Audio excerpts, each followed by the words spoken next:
When it comes to processing an animal yourself, a lot of people opt out, but there's really nothing more rewarding. And with the right products, it's never been easier. Today I'll be showing you processing techniques with Cabela's meat grinder and vacuum sealer. When deciphering what cuts to make, think about how every time you lift weights, your muscles and fibers are broken down. The same applies to an animal. The hindquarters, which is where most of an animal's athleticism comes from, will be significantly tougher than the back strap.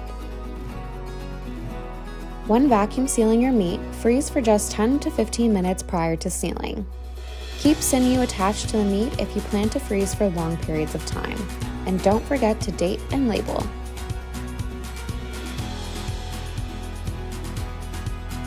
It's important to ensure not only your meat is cold, but also place all of the metal parts into the freezer ahead of time, ensuring a proper grind.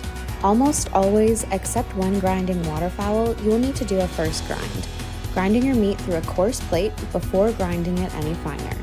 If you'll be making sausage or other products that you want to bind tightly, use a combination of grinds, leaving 1/3 coarse, grinding the rest through a medium plate, and then grinding the remainder 1/3 finely. If meat completely stops flowing from the grinder, run a piece of bread through the grinder to rid the remaining meat.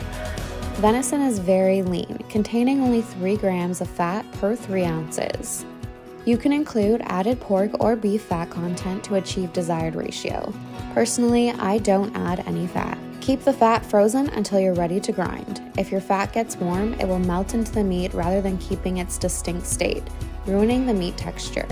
There is nothing more satisfying than knowing exactly where your food comes from, putting in the hard work it takes to get it, and knowing that your hands are the only ones that touched it.